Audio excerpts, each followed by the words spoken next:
Hola! Magandang araw sa inyong lahat! Andito na naman muli ang inyong Mama Mia. And syempre, ano pa nga ba? Welcome back to our channel. Kumusta ka naman? Kumusta naman ang iyong love life? Ikaw ba'y masaya ngayon? Nako, isa talaga sa mga nagpapasaya sa tao ay yung love life, no? Pero para sa akin, mas masaya talaga pag maraming pera. Charot na. Mukhang pera. Anyways, maraming salamat po sa inyong pagbisita dito sa ating bahay. Maraming salamat sa inyong pagbabalik. Kung ikaw ay dati pa mang subscribers na bumabalik araw-araw para tignan kung may bago tayong kwento, o ikaw naman pala ay dating subscribers na biglang nawala pero ngayon bumabalik na ulit dahil hindi na masyadong busy at may time na para makinig. Welcome back! And syempre sa ating mga bagong viewers, kung ngayon ka palang nakapakinig ng ating kwento, salamat naman po at naisipan yung i-click ito at naisipan nyo naman na pakinggan. Kung nagustuhan ninyo ang inyong mga naririnig ngayon, please wag nyo na pong ipagdamot ang inyong subscribe and pag-click ng notification bell para lagi po kayong updated sa bawat video na ating ilalabas dito sa ating channel. And pasasaan ba't tayo naman ay mag-greet o mag-shoutout dun sa ating mga commentators. Dun sa mga nagko-comment, syempre hindi lahat nababasa agad-agad sa isang bagsakan kasi alam nyo naman, hindi pwedeng puro lang tayo shout out, diba? Hello naman kay Denise Soria, all the way from Hong Kong. Maraming salamat sa pagkikinig. Abigail Tenorio, hello Abigail, sabi ko na nga ba, may mga nawawala. Ngayon nagpapakitang muli. Ito si Abigail Tenorio. Matagal-tagal ko nang hindi nababasa ang kanyang pangalan. Clarinel Miguel, maraming salamat sa pakikinig. Hello kay Jenny Tan. You miss me? Why? Where did you go? Bakit namimiss mo ako? Perlita Vergara, maraming salamat sa tagat Janlen 13 Martires. Maraming salamat sa inyo. Hello rin kay Jocelyn Castro. Maraming salamat na happy raw siya kasi on time na tayong mag-upload. Opo, atin pong sinisikap na on time na tayong mag-upload, ha. Sana walang problema dito kay YT. Si YT kasi nagkakaproblema every now and then. Kaya ina-advance ko na lang ang recording para advance din ang ating uploading. Kasi kapag on time ka, on the day ka mag-upload, nagkakaproblema si YT. Hindi masyadong nag-upload, ganon. Ano din siya, nagkaka-monthly period. Sa kanya, daily period eh. Hi naman kay Gloria Havillonar, Rose Ann Cosa. Maraming salamat. Kumusta ka na dyan, Kosa? Charot, joke lang. Hi sa mga taga Batangas. Oo, Rose Ann, magpadala ka lang. Mag-email ka lamang, mamamia cdo0317@gmail.com. Hi kay Bemeline Lumapag sa Lumapag and Tarok family dyan sa may Pinas. Dito pala. Nasa Pinas pala ako. Akala ko nasa ibang bansa. Charot. Hi kay Charlene Baclohan. Maraming salamat sa pakikinig. Jeveline Gukutano. Maraming salamat. Crit Meltaco, thank you so much Crit sa pakikinig. Sally, maraming salamat sa iyo. Jovelyn O'Malley, hello, maraming thank you. At sa lahat po ng nakikinig sa atin ngayon. Ayan, hello naman kay Nones. Ayan, Nones pala yung kanyang apelyido. Akala ko Nons or Nons. Hello sa iyo, maraming salamat sa pakikinig. And syempre sa lahat po ng laging nakikinig sa atin, laging nag-a-update. Ayan, Rusty Nones. Maraming thank you sa iyo. Marvy Montisilio, maraming salamat. Richie Pamudulan and Marie Chris Dakuma all the way from Thailand. Thank you so much sa inyong walang sawang pakikinig. Wag na nating patagalin dahil 4 minutes na po ang ating mga chika-chika dito. Kaya eto na, umpisahan na natin. Alam kong excited kayo dito lamang sa paborito niyong programa. Syempre walang iba kundi ang Dear Mama Mia. Wala namang taong ginusto ang maging kabit. Walang taong ginustong maging pangalawa. Ang gusto ng isang tao, lalo na ng isang babae, ay tayo lamang ang iniibig ng ating iniirog. Na tayo lang ang tinitibok ng kanyang puso. Pero may mga pagkakataon talaga na hindi mo na lang nalalaman, ikaw pala ay nahuhulog na sa bitag ng pagmamahal na makasalanan. Dear Mama Mia, Hello po sa inyong lahat at sa lahat ng mga nakikinig ngayon sa inyong programa. Unang-una po, nais ko po kayong batiin ng congratulations dahil habang nakikinig ako ng inyong program ay napapansin ko po na parami kaming mga nagko-comment at parami kaming mga nagmamahal sa inyo. Mama Mia, hiling ko po sana na wag akong husgahan dahil dito sa kwento ko. Ewan ko kung maiintindihan ng karamihan na kapag nagmahal ka naman talaga ng todo-todo, hindi mo na naiisip ang iyong pagkakamali. Ang naiisip mo na lamang ay ang saya at ang ligaya na iyong nararamdaman habang kasama siya. Mama Mia, hindi po talaga ako avid fan sa mga kwentong tulad nito. Actually, napadaan lang po kayo sa akin pong YouTube account. Hindi ko siguro sinasadyang na-click itong inyong account, Mama Mia. The next thing I know, ay pinapakinggan ko na kayo. Ang hindi ko maintindihan ay parang may kung anong magnet na humihila sa akin araw-araw para magbukas ng aking YouTube at hanapin kayo. Baka sakaling meron kayong bagong upload. At mula nga noon ay araw-araw na akong nakikinig sa inyo. Matagal-tagal po akong hindi nakapag-click ng subscribe button. Hindi ko po kasi talaga matanggap noon sa sarili ko na nag-e-enjoy ako sa mga ganitong klase ng content sa YouTube. Pero habang tumatagal ay mas lalo po akong na-e-inspire. Kaya naman sinubscribe kita December of 2023. Medyo matagal, Mama Mia, no? Actually, April pa lamang nung masimulan kitang pakinggan. Pero December na nung kita ay isubscribe.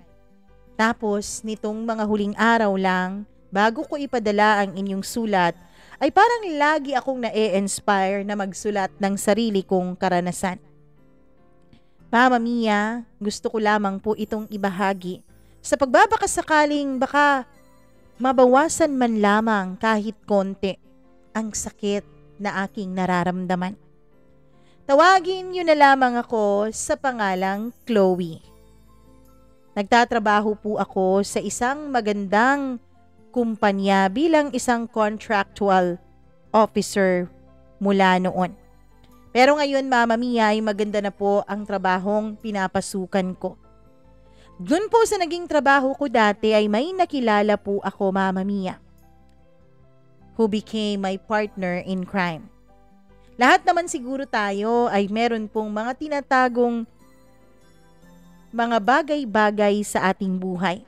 Lahat tayo ay may tinatagong kalokohan na kung minsan ay hindi maintindihan ng iba at ng karamihan.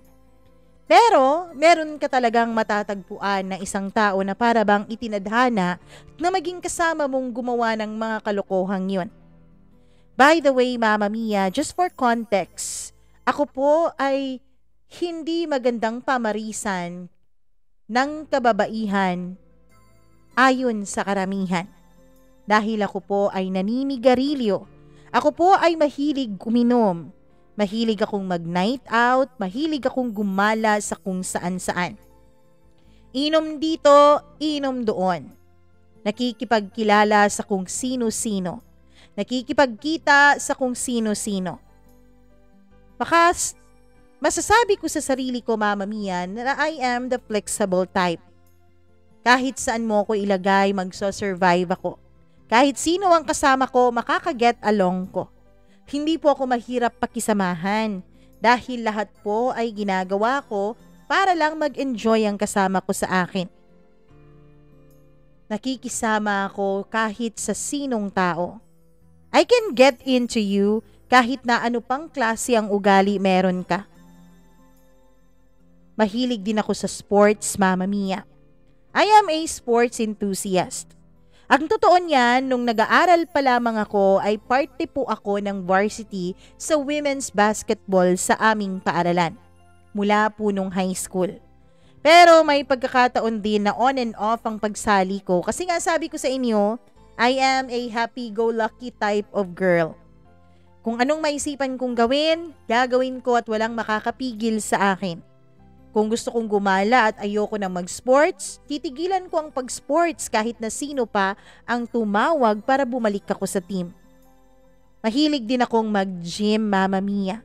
Pero 3 times a week lamang yon kasi nga kung mahilig akong mag-gym, mas mahilig naman akong gumala, mag-night out at uminom. At kapag meron akong bakanting oras, nagja-jogging din ako. I'm the type of person, Mama Mia, na maarte din sa aking pisikal na anyo. Lalong-lalo na sa aking mukha. Nagpupunta ako sa mga skincare clinic every month para lang magpa-facial, magpalinis ng mukha, and kapag pagod na pagod ako sa trabaho, once a week, Mama Mia, pumupunta rin ako sa paborito kong spa para mag-massage at syempre mag-relax. Palagi akong merong me time. Kasi naman lahat ng sinasahod ko ay napupunta lang sa akin. Hindi naman po sa pagmamayabang pero well-off po ang pamilya namin. Hindi katulad ng halos karamihan sa iyong letter sender, Mama Mia, na kailangan kumayod para sa pamilya. Ako, I do what I want. Hindi nga ako nakapagtapos ng pag-aaral, hindi dahil hindi kaya ng mga magulang kong suportahan ako, kundi dahil feel ko lang tumigil, feel ko lang magtrabaho na at ayoko na talaga ang pumasok pa sa eskwela. Ang mga magulang ko naman ay kahit anong saway sa akin, kahit anong pangaral sa akin, dahil hindi naman ako nakikinig ay dumating din sa punto na wala na silang naging pakialam. Do what you want, it's your life. Yan ang laging sinasabi ng daddy ko. Kaya naman, Mama Mia, mas lalong lumakas ang loob ko noon na gawin lahat ng maisipan kong gawin. And so ito na nga, uumpisahan na natin ng magulo, masalimuot at masakit kong kwento. Here's this guy, Mama Mia. Engineer po siya at supervisor po siya sa kumpanyang pinasukan ko noon. Regular siya samantalang ako naman ay isa lang pong contractual that time. Tulad ko ay mahilig din siya sa sports. Kung ako ay basketball, soccer naman ang sa kanya. Mahilig din siyang uminom, Mama Mia. Bago lang siya noon sa aming department. Siya po ang supervisor namin. At hindi ko aakalain na ang supervisor ko na yun ay makaka one night stand ko pala. Ang supervisor ko na yun ay makaka-hook up ko pala isang gabi habang nasa galaan at nasa inuman kami. Oh, wag masyadong paipokrita yung iba dyan. Alam ko, marami dyan na natatahimik-tahimik lang pero pinagdaanan naman ng mga ganitong bagay. Dumaan naman sa mga casual hook-up and casual one-night thing. Mama Mia, dahil nga mahilig ding uminom ang iba kong mga katrabaho noon, ay nag-imbita sila bilang pa-welcome dun sa bago naming supervisor na sa bar na lang daw namin ganapin. At dahil ako naman ang medyo may itsura sa aming grupo at ako lang din, Mama Mia, ang walang partner nung mga panahon na yon, ay ako ang lagi nilang tinatulak sa kanya. Natuwa naman kami nung agad siyang pumayag nung ayain siyang mag-bar ng isa naming kasamahan. Natuwa kami dahil hindi pala siya strikto at maarte. Natuwa kami dahil alam namin na makakasundo at makaka-vibes namin siya. So, Mama Mia, ang sabi nila, ako lang daw ang nababagay dun sa aming boss kasi kahit na pare-pareho naman kami noon ng posisyon sa kumpanya, ay ako lang daw ang pinakamaganda sa amin. Dahil nga happy-go-lucky naman ako, ay hindi naman din ako tumanggi. Hindi na ako nag-iinarte pa. Bakit pa ako mag-inarte? Bukod sa supervisor siya at isa ng engineer, ay gwapong-gwapo talaga ako sa kanya. Medyo matangkad siya. Siguro mga nasa 6 inches ang tangkad niya sa akin. Tapos matangos pa ang kanyang ilong. Maganda ang kanyang pangangatawan na siguro ay alaga din sa gym. Maganda din ang kanyang mga mata at medyo maninipis ang kanyang mga labi. Hindi ko alam kung alam niyo na yung kasabihan na mag-ingat sa mga lalaking maninipis ang labi. dahil sila yung mga lalaking matitinik sa kama. Ewan ko kung narinig nyo na yun. Ako naman ay nag-e-enjoy habang tinutukso-tukso kami ng aming mga kasamahan. Sabi ko noon, okay lang. Kahit may boyfriend ako ay nasa malayo naman ito. Kaya no sweat. Walang mawawala sa akin. And isa pa Mama Mia, namimiss ko na rin makipagjugyugan nung mga time na yon. Namimiss ko na rin na may makakasiping sa kama. Oo na sa mga perfect dyan, sa mga hindi pa naka-experience ng ganito, o sige na. Kayo na ang perfect, kayo na ang malinis. Wala na akong pakialam kung i-judge nyo ako dahil opinion nyo naman yan. Wala na akong magagawa, hindi ba? And yes, base sa mga narinig nyo kanina, meron po akong boyfriend. And that time ay nandun po siya sa ibang lugar dahil doon siya naka-assign sa kanyang trabaho. Mama Mia, this guy, itago na lang po natin siya sa pangalang Mr. Engineer. Si Mr. Engineer, alam ko po nung una pa lamang na may pamilya na siya. Pero tulad ko, ay long distance relationship din ang meron siya sa kanyang pamilya. Malayo din ang mga ito dahil kaka-assign nga lang kay Mr. Engineer dito sa aming planta. At first, Mama Mia, I really thought that whatever happened to us is just a casual hookup. Yung casual hookup tingi-tingi lamang. Yung wala nang mangyayari after that. Yung ganun-ganun na lang at wala nang iba. Ang totoo niyan, nung gabi ng inuman na nandun siya, ay talagang sinadya ng mga ibang kasamahan namin na magtabi kami ng upuan. Ako naman noon ay hindi na nagpakipot pa. Agad ko siyang nginitian ng pagkatamis-tamis, tsaka inangat ko ang aking baso. Sininyasan ko siya na iangat rin niyang sa kanya at ako na ang nag-cheers doon. Cheers ko rin siya. Pagkatapos ay hindi ko tinatanggal ang tingin ko habang nilunok ko ang lahat ng laman ng baso na meron ako. Kinansyawan pa ako ng mga kasamahan ko at siya naman ay nagulat Mama Mia dahil napakarami ng laman noon pero nainom ko lang sa isang lagok.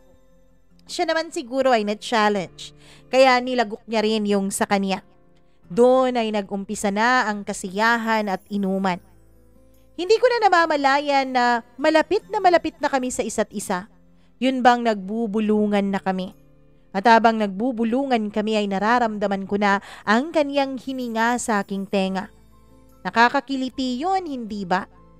Pagkatapos nun, Mama Mia, unti-unti ay nararamdaman kong mas lalo pa siyang lumalapit sa akin. Hanggang sa naramdaman ko na ang kanyang labi na dumidikit-dikit na sa aking leeg. Ilang saglit pa ay binulungan niya ako. Ang bango mo naman at ang kinis-kinis mo, sabi niya. Ako naman noon ay dalo pang dinikit ang katawan ko sa kanya dahilan para halikan na niya ang labi ko. Mama Mia, nung nagalikan na kami ay kinantsawan na kami ng iba naming mga kasamahan na lasing na. Sabi ko naman, oops, tama na yan, lasing na tayo. Pero bago mag-uwian ay binulungan niya ulit ako na wag muna akong uuwi dahil may pupuntahan pa raw kaming dalawa. Tulad nga ng sabi ko sa inyo, masyado ko nang namimiss ang pakikipagsiping nung mga panahon na yon. Ilang buwan na rin kasi mula nung magka-long distance relationship kami ng aking nobyo. Kaya naman, hindi ko na talaga pinigilan ang sarili ko. Matapos na makasakay ng kani-kanilang sasakyan, ang iba naming kasamahan ay tsaka ko bumaling sa kanya. So, where are we going? Tanong ko. Halika, sakay. Pinaangkas niya ako sa motor niya, Mama Mia. At tulad nga ng inaasahan, dinala niya ako sa isang motel. Mama Mia, para kaming mga gutom at uhaw na hayop sa mga panahon na yon. Talagang sinulit namin ang pagkakataon. Wild kung wild ang datingan namin sa kama. Walang arte-arte. Kasi nga hindi ako maarte pagdating sa ganon. At syempre, marami na rin akong experience sa pagpapaligaya ng lalaki. Wala na rin siyang naging keme-keme pa. Literal na lahat ng bahagi ng aming katawan ay dinaanan ng dila ng bawat isa. Kaya akala ko talaga ay casual hookup lang yun. Pagkatapos naming dalawa ay natulog na kami at nung magising siya, napansin kong nagbihis na siya at umalis at hindi man lang nagpaalam sa akin. Hindi ko na pinaramdam at pinahalata sa kanya na gising ako nung mga panahon na nagbibihis siya. At nung makaalis na nga siya ay umalis na rin ako at umuwi na rin ang bahay namin. After nga na may mangyari sa amin ay medyo naging awkward ang atmosphere. Pero habang dumadaan ang ilang araw, Mama Mia, napapansin ko na para bang naging close na rin kaming dalawa. Sa text at sa chat. Mama Mia, ang casual hookup naming dalawa, ang sana one night stand lamang ay nasundan ng nasundan. Hindi lang isang beses kundi maraming beses.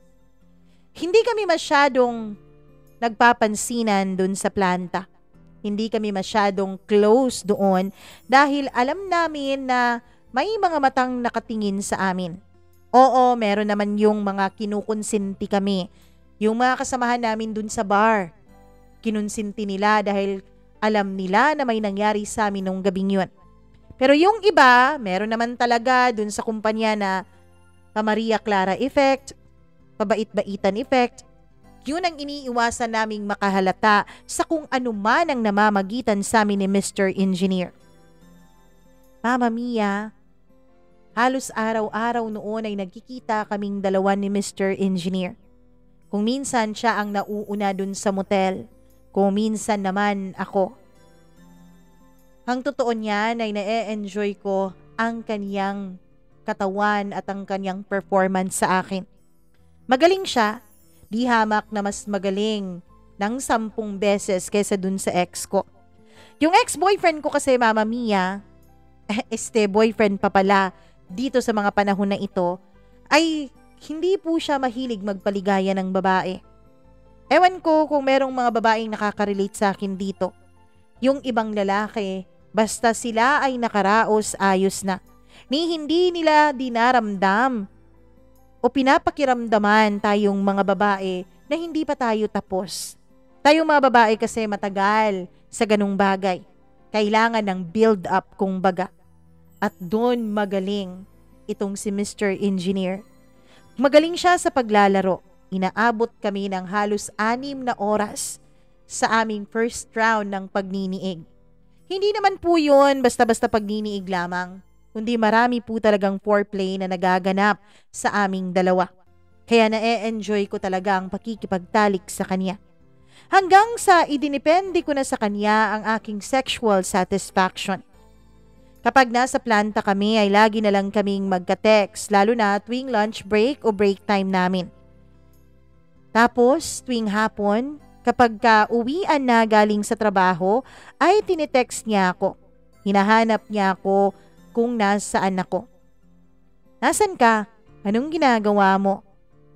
Yan lagi ang kanyang itinatanong, lalo na sa mga panahon na hindi kami magkasama o kung wala kaming plano at may iba kaming plano sa bawat gala namin.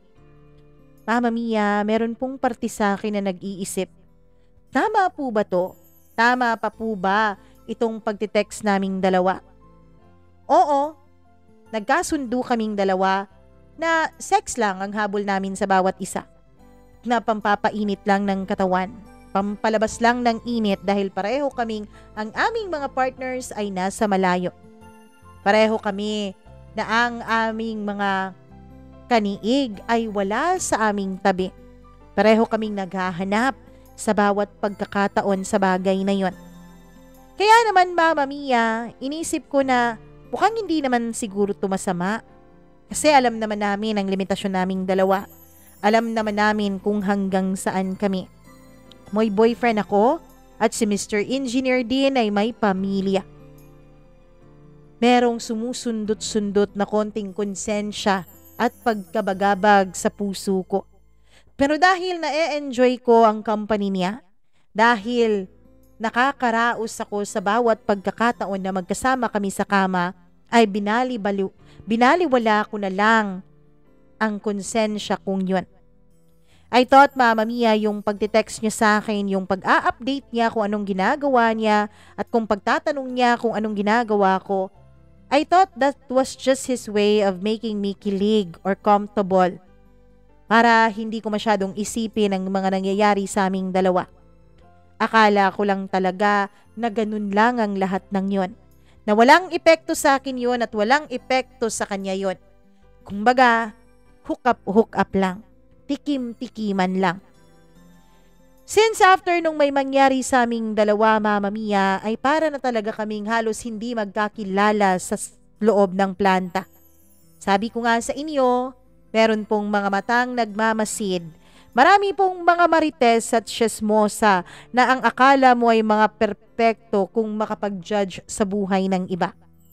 Pero secretly, we became the best of friends. Sumbungan namin ang problema ang isa't isa. Lagi kaming umiinom halos almost every night. Mama Mia, hanggang sa unti-unti ay binabago na niya ako. Unti-unti ay nakakaramdam na ako na may concern siyang kakaiba sa akin. He changed me. Sabi niya sa akin, dapat daw hindi ako umiinom. Pero tumawa lang ako dahil umiinom naman siya. Kaya nagtawanan na lang kaming dalawa. Siguro nung mga panahon na yon ay tinatansya pa niya kung magagalit ako kapag may sinasabi siya sa aking bawal o hindi magandang ginagawa ko. Hanggang sa sinabi niya sa akin na ang pinakamasamang pwede kong gawin sa sarili ko ay ang paninigarilyo. Dahil pwede raw yun na maging dahilan para magkaroon ako ng sakit sa puso. He told me to stop smoking. I did follow him, Mama Mia. Simula nga nung sinabi niya na dapat hindi na ako naninigarilyo kasi hindi naman siya naninigarilyo, ay tumigil na rin ako, Mama Mia. And sa totoo lang, di ko akalain na ganun pala kadali para sa akin na iwanan ang bisyong yon. Dati-rati ang dami-dami nang nagsasabi sa akin, mga kaibigan ko, pati na rin mga magulang ko na itigil ko na raw ang paninigarilyo. Pero sabi ko hindi ganun kadaling tigilan ang isang bagay na naging bisyo mo na. Ewan ko kung anong meron kay Mr. Engineer. Isang sabi niya lang na tigilan ko na ang paninigarilyo ay agad-agad akong tumigil. Agad-agad kong tinanggal sa sistema ko ang sigarilyo, Mama Mia. I became so happy with him. Kahit alam kong mali. Alam kong hindi tama ang ginagawa namin. Sabi ko sa sarili ko, okay lang yun. Di naman niya ako kabit eh. Sex lang naman tsaka pakikipagkaibigan ang hanap namin sa bawat isa. Ayos lang yun dahil wala naman kaming formal na relasyon. Diba, matatawag kang kabit kung meron kayong relasyong dalawa? Eh wala naman eh. Hanggang dun lang naman, sabi ko sa sarili ko. Mama Mia, hindi ko talaga intensyon na maging masyadong komportable sa kanya. Ang nasa isip ko noon, kung meron mang mapopol sa aming dalawa, siya yun at hindi ako. Dahil ako wala talaga akong balak na ma-fall. Ang balak ko lang talaga ay i-enjoy ang company niya. Ang balak ko lang talaga ay i-enjoy ang putahing inihahain niya sa akin sa gabi-gabi. Pero ang hindi ko alam, traidor pala talaga ang damdamin, Mama Mia. Traidor ang puso ng isang babae. Hindi ko na namamalayan. Yung atensyon ko pala ay nakafocus na halos lahat sa kanya. Hindi tulad dati na meron akong sarili kong buhay. Hindi tulad dati na ginagawa ko kung anong gusto ko. Sa pagkakataon na to, Mama Mia, parang mas importante pa sa akin ang sasabihin niya. Parang mas importante pa sa akin ang opinyon niya sa buhay ko. Kapag sa tingin niya hindi maganda, hindi ko ginagawa o tinitigilan kong gawin. Kapag sa tingin niya may maganda akong mapapala sa ganitong bagay, sinusubukan ko yon kahit ayaw ko. Kung dati sarili ko lang ang iniisip ko, sariling desisyon ko lang ang mahalaga sa akin, ngayon mas mahalaga na sa akin ang approval niya. Mama Mia, aaminin ko rin sa'yo na fell out of love po ako sa boyfriend ko medyo matagal-tagal na. Isa po sa rason na yon, Mama Mia, ay dahil nawawala na po siya ng time sa akin. Hindi na po kami masyadong nagko-contact sa isa't isa. Ni text sa tawag ay dumadalang na. Dahil sabi niya sa akin ay busy raw siya sa kanyang trabaho. Sabi niya sa akin, marami raw siyang ginagawa at marami pa siyang dapat na matutunan. At ako naman, Mama Mia, busy na rin ako. Naging busy na rin ako at may iba na rin akong tinatrabaho. May iba na rin tumatrabaho sa akin. Pero ang totoo, before ko pa makilala si Mr. Engineer, Mama Mia, may nagawang malaking kasalanan sa akin ng boyfriend ko. Oo, happy-go-lucky ako. Oo, ginagawa ko ang bawat gusto ko. Pero hindi naman ibig sabihin nun, Mama Mia, na kumakabit ako kani-kanino. Kapag meron akong boyfriend, nagiging loyal naman ako sa kanya. Pinofocus ko naman sa kanya ang atensyon ko at hindi naman ako nakikipag one night stand kapag meron akong jowa. Iniisip ko naman palagi na ayokong gawin sa akin yun ng jowa ko. Kaya hindi ko ginagawa. Nagiging loyal ako kahit na ang tingin sa akin ng iba ay bad girl ako.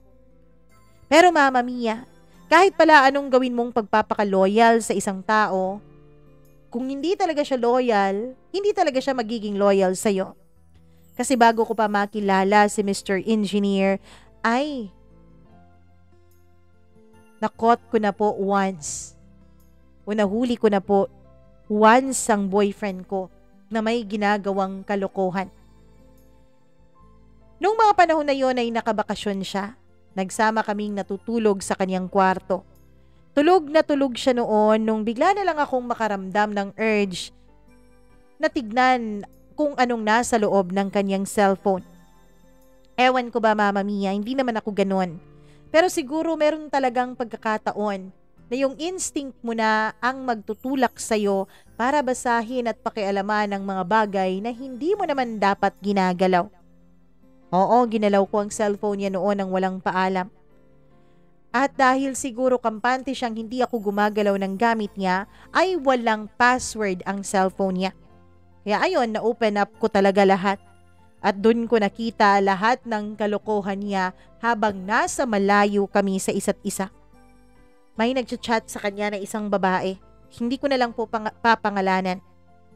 Nasaan ka? Mga nabasa ko sa chat. Reply naman ng boyfriend ko. Going na. Nasa may McDo na ako. Malapit na sa boarding house mo. Okay, sige. Text ka na lang ha kapag nasa gate ka na para pagbubuksan kita. Okay, excited na ako. Hindi nag-reply yung babae. Tapos nag-message naman yung boyfriend ko. Nandito na ako sa baba. Pagbuksan mo na ako. Mama Mia, habang in-scroll ko pa lahat ng mga messages nila, ay nakita ko pa doon sa date. A day after nung chat nila na yun, Mama Mia, ang nakita kong sumunod na combo date nilang dalawa. Nag-text o nag-chat yung girl na una sa kanya. Enjoy na enjoy ako kagabi. Salamat ha. Hindi ko in-expect na ganun ka pala ka-wild sa kama. I was like, wow! Ang galing ah. Ang galing-galing nila. Nagpaka-loyal ako sa kanya. Kahit na ang tingin sa akin ng mga tao noon ay bad girl ako, sa loob-loob ko ay hindi ako bad girl dahil hindi ko kailanman siya niloko. Pero ako pala ang niloloko niya. Ako pala ang ginagago niya. Kaya agad ko siyang kinumpronta nung mabasa ko yun, Mama Mia. Ginising ko talaga siya kahit ang sarap-sarap na ng pagkakatulog niya noon at humihilik pa talaga. Anong ibig sabihin nito? Sigaw ko sa kanya. Naalimpungatan siya at nagtanong kung ano ang tinatanong ko. Pinakita ko sa kanya yung cellphone niya na hawak-hawak ko.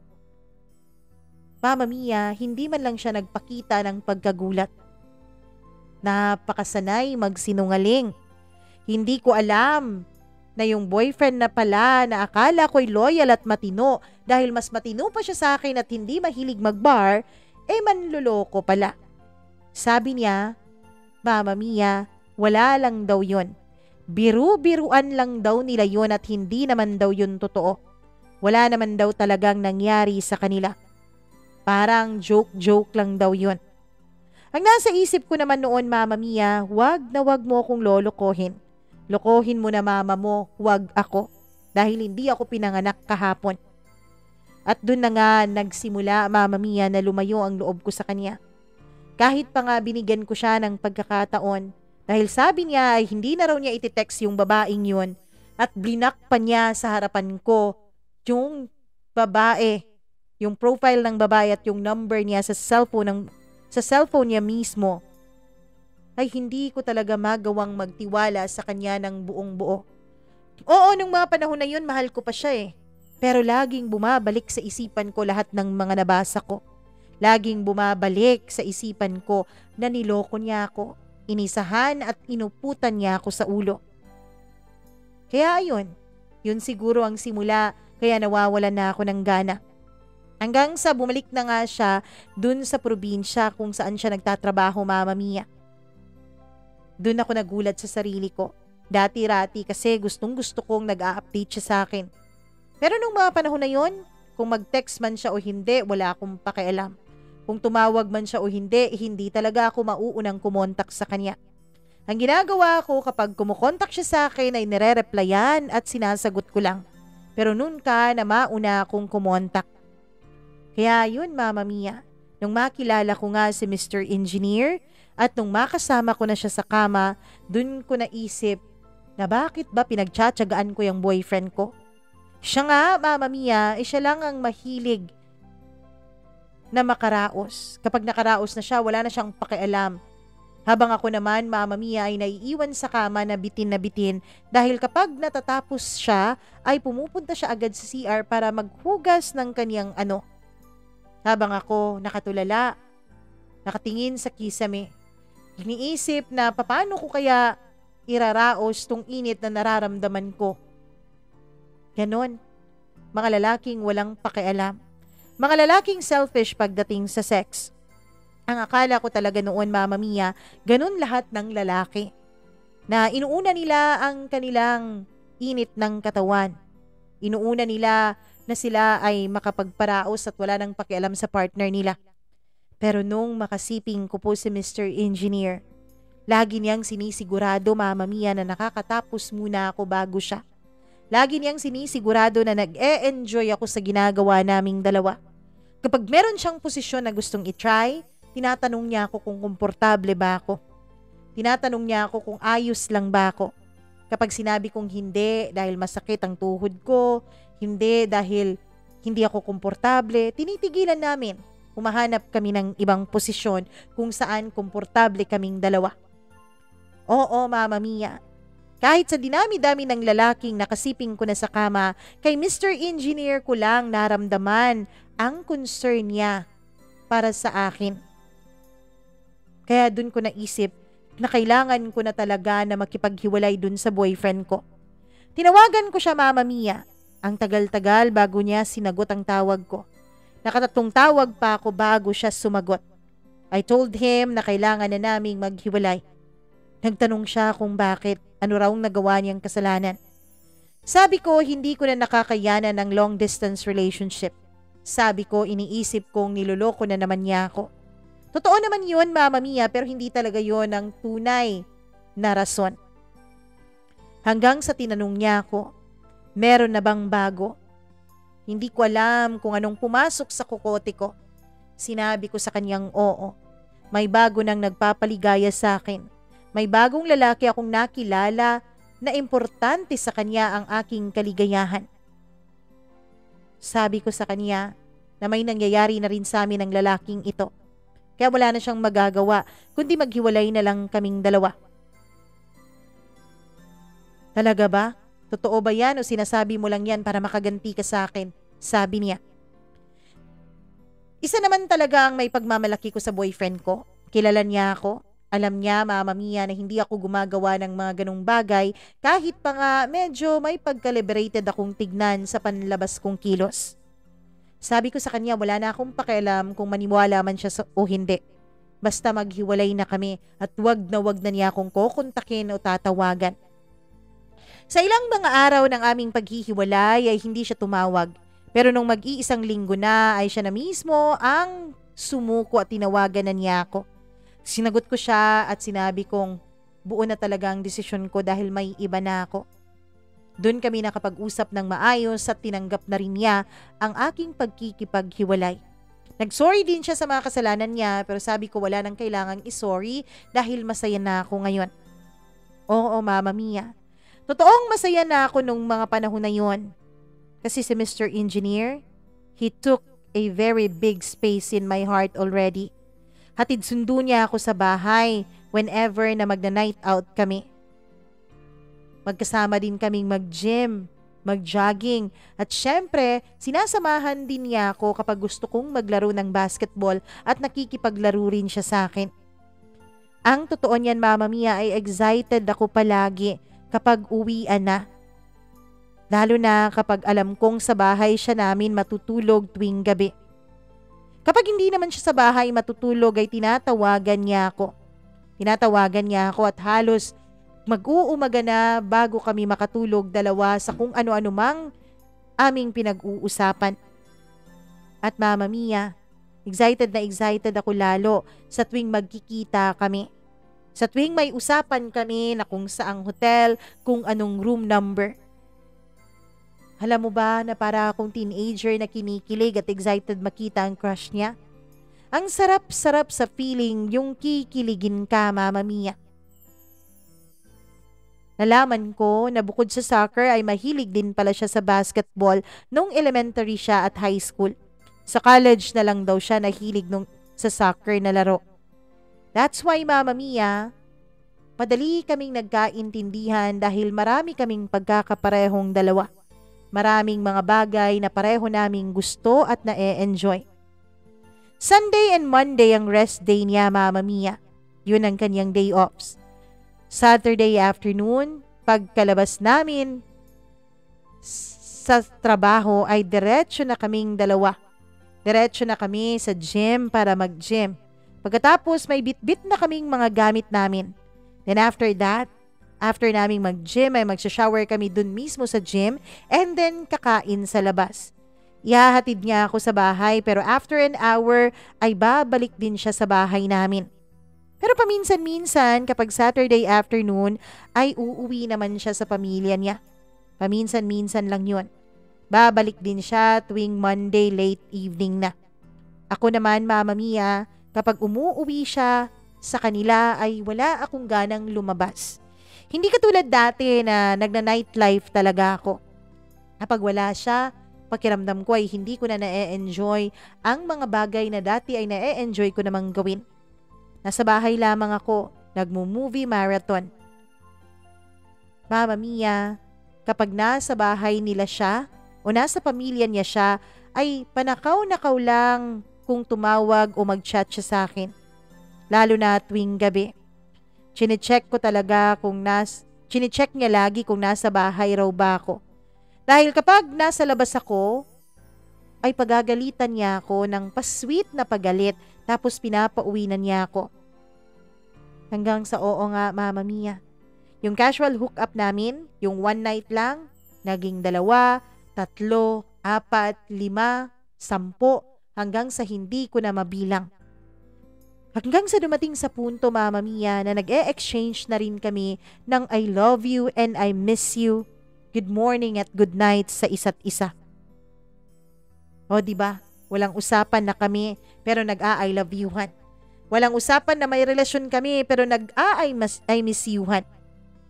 Alam ng pamilya ko na every time lumalabas ako, Mama Mia, ay si Mr. Engineer ang kasama ko.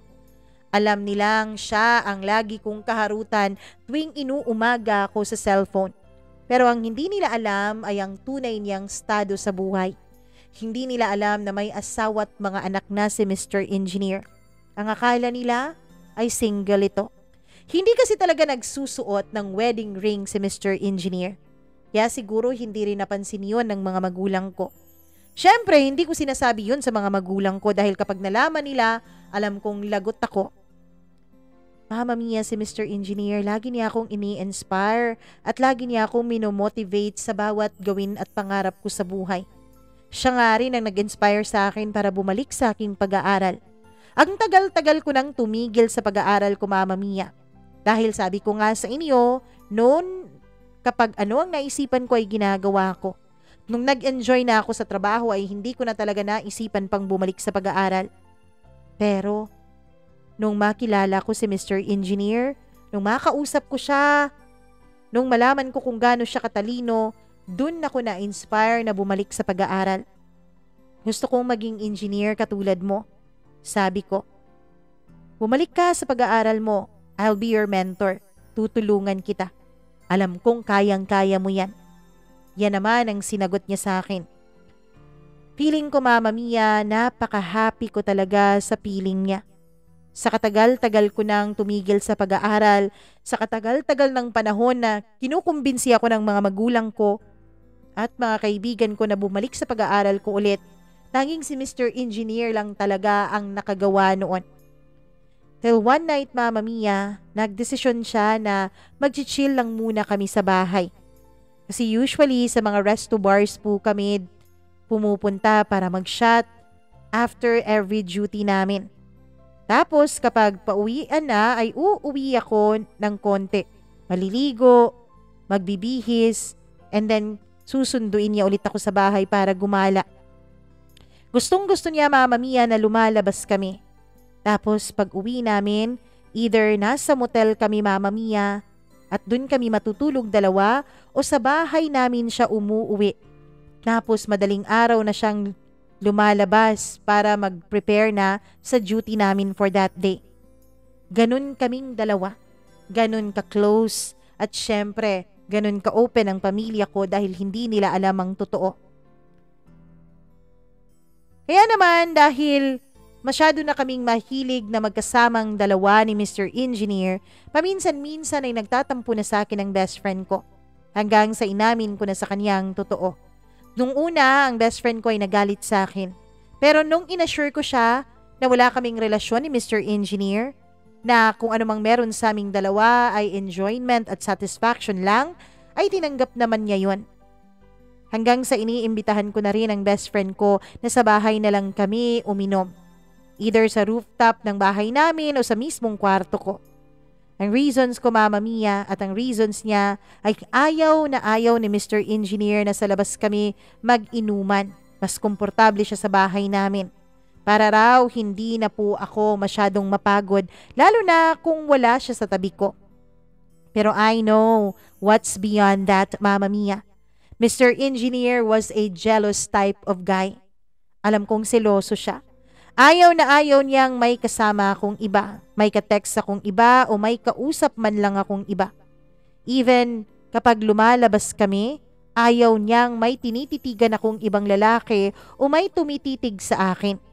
Pero hinahayaan ko lang siya. Kahit alam ko kung anong status niya, Mama Mia, ay hinahayaan ko siyang kontrolin ako. Hinahayaan ko siyang magselos siya sa akin. Kasi mahal ko siya. Oo, mahal ko na siya. At nagugustuhan ko tuwing nagsiselos siya. Na-e-enjoy ko tuwing sumisimangot siya kapag may ibang lalaking nakatingin sa akin. Hanggang sa dumating ang araw, Mama Mia, na parang na-realize namin na kami ng dalawa. Na MU na kami. Ewan ko, pero hindi na kami dumaan dun sa courtship. Wala kaming commitments, wala lahat. Pero nasa puso't isip namin na kami ng dalawa, na may relasyon na kami. Ang pamilya ko, alam nila boyfriend ko si Mr. Engineer. But still, nandito pa rin sa loob-loob ko yung pangit na feeling, Mama Mia, na alam kong merong ibang nagmamay-ari sa kanya. What if malaman ng asawa niyang tungkol sa amin? What if malaman ng pamilya ko ang tungkol sa tunay niyang estado? Kaya naman, we kept our relationship secret and private. Bawal sa social media. Bawal mag-story. Bawal mag-post. Bawal kami sa maraming tao dahil baka may makakakilala sa kanya. Bago pa man kami pumupunta sa isang lugar ay chine-check muna namin tapos sinisigurado namin na yung pupuntahan namin ay wala siyang kakilala doon. But still ako, Mama Mia, kahit na alam kong meron siyang ibang babaeng inuuwian, naging loyal ako sa kanya. Sabi ko naman sa inyo ganun talaga akong magmahal. And then I remembered, it was Christmas Eve, Mama Mia. Nag-antay talaga akong tumawag siya sa akin pero hindi talaga siya tumawag. Ang nasa isip ko noon, siguro busy siya sa kanyang pamilya kasi nagpaalam naman siya sa akin na uuwi siya at dun siya mag-Christmas sa kanila. Lagi ko talagang bitbit noon ang cellphone ko. Lagi kong binabantayan ang cellphone ko sa tuwing umuuwi siya sa pamilya niya. Kahit pa nga maliligo o magsi-CR ako, bitbit ko talaga ang phone ko dahil baka tumawag siya. Gusto ko na nasasagot ko agad ang mga tawag niya. Pero nung Christmas Eve, hindi talaga siya tumawag. Hanggang sa dumating ang 3:30 a.m. Christmas Day, Mama Mia. Tumawag siya. He never failed to greet me a Merry Christmas. Merry Christmas, love. I love you. Kahit na medyo nagtampo ako sa kanya, kahit na medyo nagsiselos ako nung mga panahon na yon, isang I love you lang niya, ayos na agad ako. Napakasarap sa feeling, Mama Mia. Pinayagan niya akong gumala nung time na yon. Pero ang sabi niya, doon na lang daw ako sa bahay ng best friend ko, which is kapitbahay ko lang din naman. Mama Mia, hindi niya talaga ako pinapayagan na magliwaliw, lalo't alam niyang may lalaki kaming kasama. Alam mo, kung noon to, magagalit ako. Kung noon to, maiirita ako dahil kinokontrol ang buhay ko. Pero ngayong pinagbabawalan niya ako, imbis na mairita ay kinikilig ako. Imbis na magalit, ay mas minamahal ko pa siya. Kaya sinusunod ko siya, Mama Mia. Sinusunod ko ang gusto niya. Kapag nalaman niyang may pumupuntang lalaki dun sa ginalaan namin ng kaibigan ko, ay talagang sinusundo niya ako doon. Argues, lovers quarrel, hindi na mabilang yung mga yon, Mama Mia. Umabot pa nga sa punto na nagsisigawan kami sa isa't isa. Pero dun lang namin yun nagagawa sa loob ng kanyang sasakyan. Alam mo ba, Mama Mia, na kapag nasa loob kami ng auto niya ay para kaming nagtitaping ng Fast and the Furious, lalo na kapag nag-aaway kami? Oo, mabilis siyang magpatakbo kapag nag-aaway kaming dalawa. Para talaga kaming normal na mag-boyfriend at girlfriend. Pero umabot din naman sa time, Mama Mia, na bigla ko nalang naramdaman ang pagiging cold niya sa akin. Ako naman, dahil hindi ko maintindihan kung bakit siya naging ganon, ay lagi na lang akong umiiyak. Lagi na lang akong nakatulala. Hanggang sa hindi ko na kinaya, ako na talaga ang unang nag-text sa kanya kahit nagkikita naman kaming dalawa sa planta. Sinabi ko sa kanya, let's talk later. Sabi niya, okay. Nung nagkita kami kinagabihan, Mama Mia, ay nagtanong agad ako kung bakit cold na siya sa akin. Pero ang naging sagot niya ay wala lang. Yun bang feeling mo na napaka-cold na niya? Cold na ang treatment niya, mas cold pa nga sa beer na below zero, tapos sasabihan ka lang na wala lang? Kaya noon, Mama Mia, ay pinilit ko na talaga siya. Pinilit ko nang umamin siya. I remembered na may sinabi sa akin ng isa naming ka-workmate na sinabi raw niya sa kanila na magdadahan-dahan na raw siya sa aming dalawa. Magdadahan-dahan na raw si Mr. Engineer dahil sa palagay niya ay mukhang nakakamalay ng asawa niya. Kaya ayun, tinanong ko na siya at prinangka ko na siya. Nagiging cold ka ba sa akin dahil nakakamalay na ang asawa mo tungkol sa ating dalawa? Agad naman siyang sumang-ayon na oo. Mama Mia, nung mga panahon na yon ay parang nawala ako sandali sa sarili ko.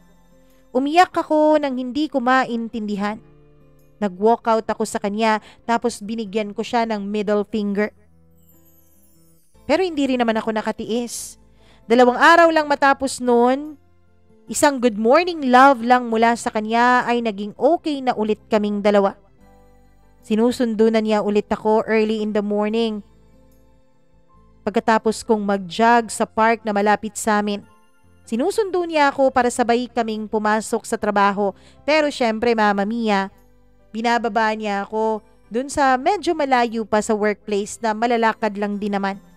Tapos, kinikiss na niya ako. Isang kiss lang niya, isang good morning love lang niya, agad-agad na nagkakandara pa ang lola niyo. Ewan ko ba? Sayang sa brain cells, alam ko. Pero mahal eh. Mahal na mahal.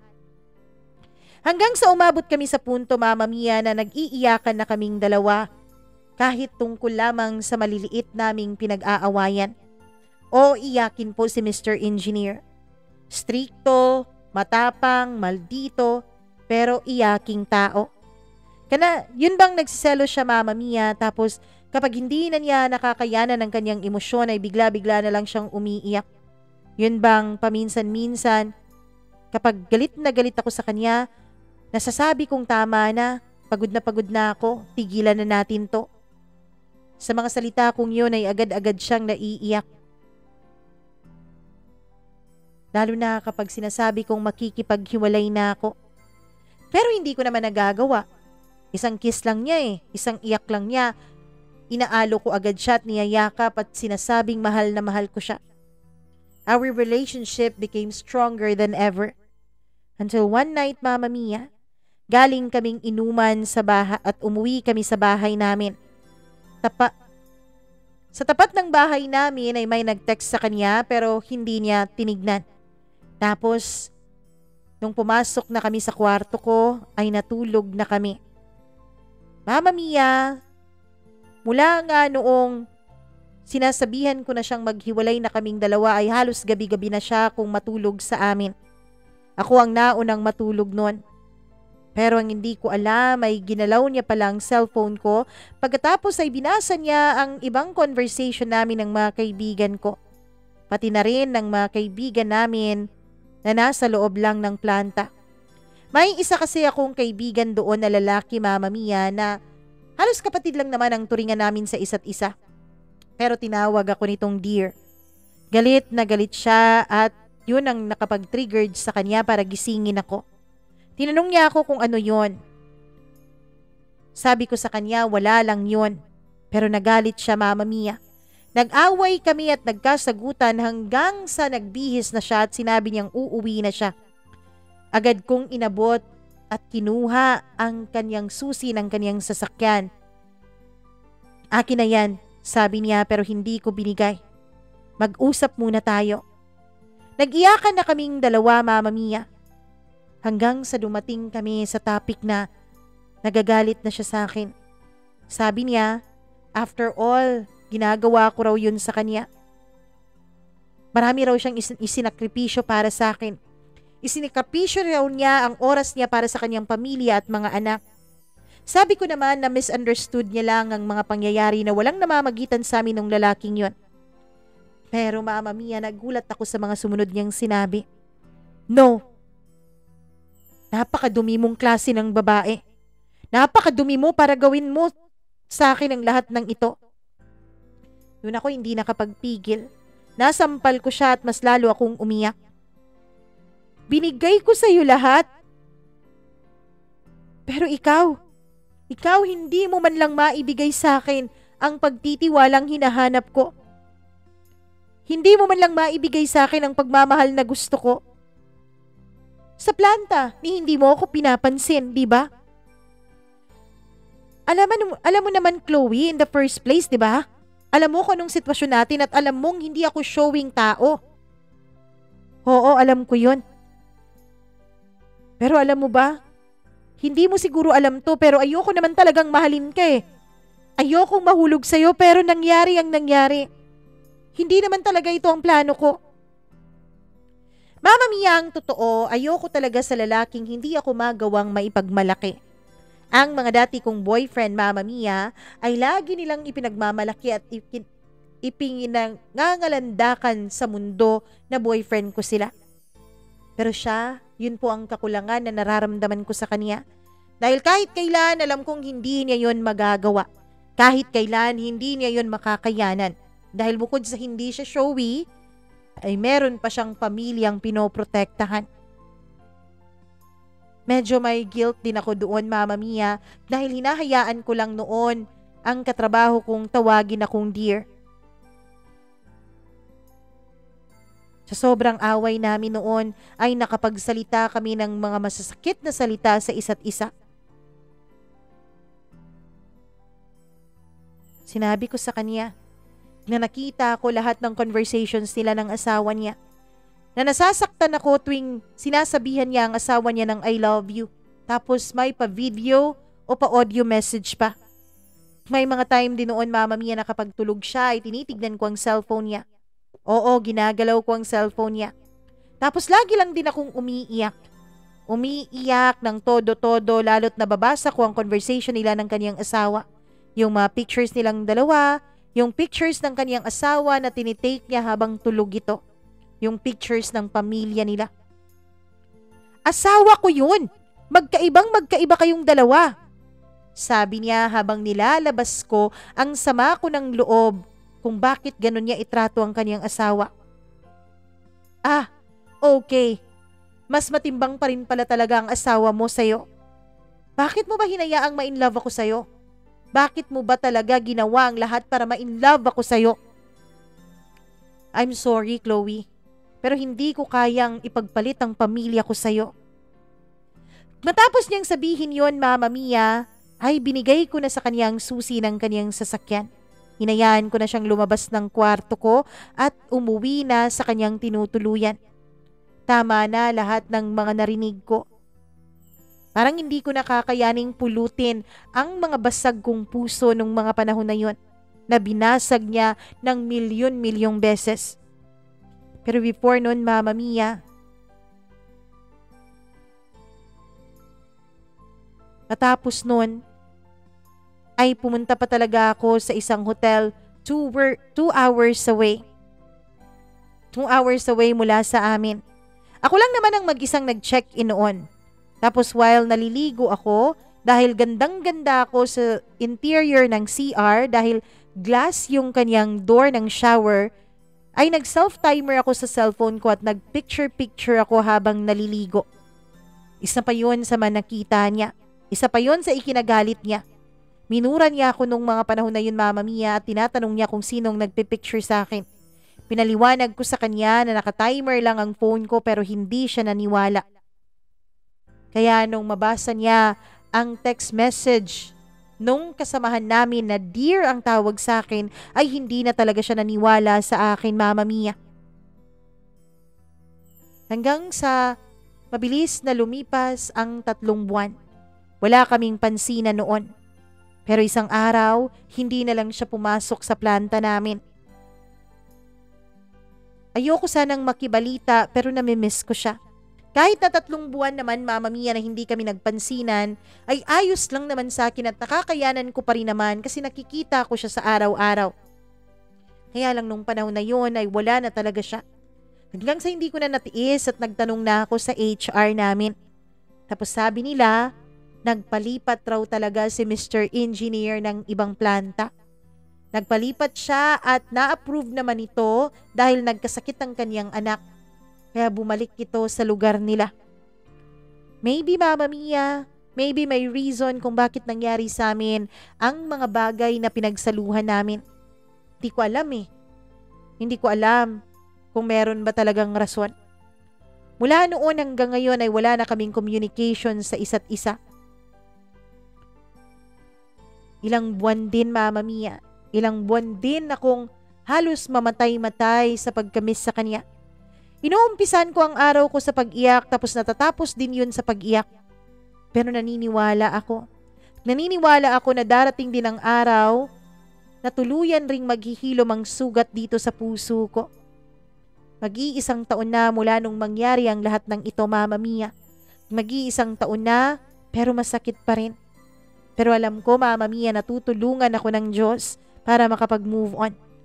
Simula nga noong mawala siya, simula noong ma-realize ko kung anong malaking pagkakamali ang nagawa kong ma-in-love sa kanya at makipagrelasyon at makipagsiping pa ng ilang ulit, naisipan kong magsimba tuwing Sunday at wala akong ibang pinagdadasal, Mama Mia, kundi ang tuluyan ng gumaling ang sugat dito sa puso ko. Na tuluyan ring mawala lahat ng tanong sa utak ko. Tuluyan ring mawala lahat ng what ifs na meron ako. Mama Mia, naniniwala ako na naging napakasama akong tao. Naging selfish ako. Halos bawiin at agawin ko siya sa pamilya niya. Pero na-realize ko rin, Mama Mia, na hindi talaga maganda kailanman ang maging kabit. Hindi talaga maganda sa pakiramdam yung maging other woman. Napakalaking sampal nun sa sarili mo. Nakakababa ng pagkatao, nakakababa ng pagkababae, at nakakadiri po talagang maging isang kabit. Oo, sa umpisa magiging masaya ka kasi nga inuuna mo ang pagmamahal na meron ka. Pero para pong anay ang pagiging kabit. Unti-unti ka pong kinakain ito. Unti-unti pong dinudurog at pinawasak ang loob mo. Kaya sa mga nakikinig ngayon, lalo na doon sa mga babaeng may nararamdaman sa mga lalaking hindi na nila pwedeng angkinin dahil may nagmamay-ari ng iba, sana huwag kayong tumulad sa akin. Sana huwag kayong masyadong maging desperada katulad ko. Maniwala kayo. Soon, meron ding darating na para sa inyo. Yung mamahalin ka ng buong buo. Yung ikaw lang at wala kang kahati. Yung kaya kang ipagmalaki sa buong mundo at kaya kang iharap sa Diyos para pakasalan. Huwag mong sayangin ang buhay mo. Huwag mong sayangin ang oras mo sa pagiging kabit. Huwag mong sayangin ang pagkababae mo sa ilang buwang kontrata lamang kasama ang lalaking kailanman ay hindi mo naman talaga maaangkin. Sa ngayon, Mama Mia, kahit alam ko pa sa sarili ko na mahal ko pa rin si Mr. Engineer, ay alam ko na po ang worth ko. Unti-unti ay sinusubukan ko pong patawarin ang sarili ko sa mga nagawa kong malaking pagkakamali sa aking buhay. Unti-unti, Mama Mia, minamahal ko ulit ang sarili ko. Lagi kong sinasabi na kahit mahal ko siya, kailangan ko siyang palayain para sa kanya, para sa pamilya niya, at para na rin sa akin. Dahil alam kong habang kasama ko siya, nare-realize ko, Mama Mia, na mas lalo akong dumudumi, mas lalo akong napapalayo sa Diyos. So Mr. Engineer, sana maniwala ka na minahal din kita, na mahal pa rin kita. You became my best friend, my greatest comforter, my mentor, and syempre, you became my love. Wala naman akong pagsisisi. Oo, mali ang mga ginawa ko. Pero pinaramdam mo naman sa akin lahat ng mga hindi ko naramdaman kahit kailan sa buhay ko. You gave me chills, the roller coaster, and the most vibrant feeling ever. Gusto kong malaman mo na bumalik na ako sa pag-aaral. Kumukuha ako ngayon ng Bachelor of Science in Accountancy. Alam kong sinabi ko sa iyo na gusto kong maging engineer. Pero kalaunan na-realize ko gusto kong maging accountant. Sisikapin kong mag-focus sa sarili ko at sa pag-aaral ko. Sisikapin kong magtapos and then magte-take ako ng board at sisikapin kong pumasa. Para sa susunod na magkita tayong dalawa ay magiging proud ka na sa akin. Siya nga pala, hindi na ako masyadong umiinom ngayon. Occasionally na lang kapag merong nag-aaya na may birthday. Pero hindi na yon buwan-buwan. Mga once in a blue mo na lang. At sana makaabot sa iyo tong pasasalamat ko dahil hanggang ngayon ay hindi na ulit ako naninigarilyo. Halos 1 taon na ang lumipas pero hindi pa rin ako makaka-move on. Pero alam ko rin in time makaka-move on din ako. Hanggang dito na lamang, Mama Mia, at maraming salamat po sa pagbibigay mo ng oras para ibahagi sa iyong mga tagapakinig at supporter itong naging kwento ng buhay ko. Hindi ko po sinasadyang maging isang kabit. Hindi ko po plinano na maging kabit at lalong hindi ko na po gusto na maging kabit ulit. Maraming salamat, Chloe.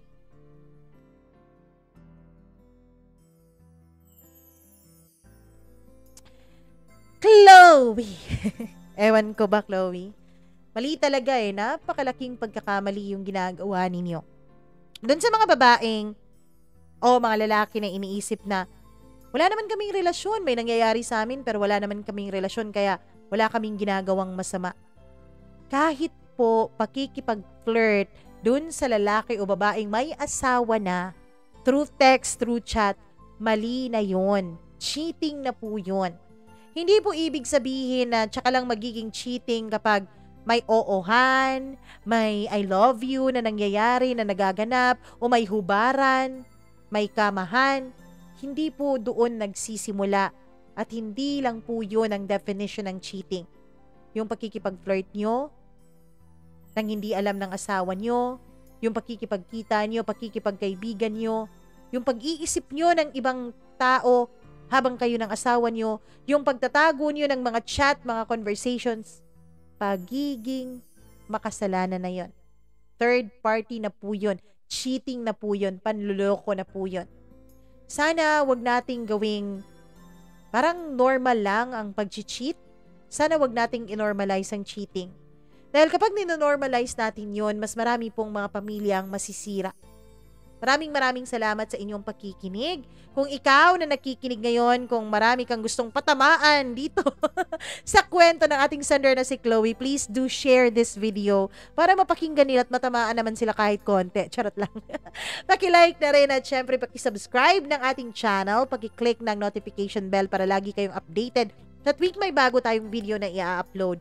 At syempre, wag na wag kakalimutan. Nako, ito, importante to. Paki-follow ng ating mga social media accounts, TikTok, Instagram at Facebook, Mama Mia CDO. Kung may sarili kang kwento, alam mo na.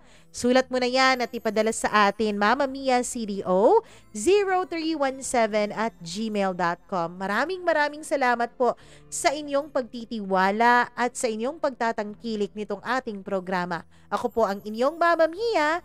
Enjoy the rest of your day.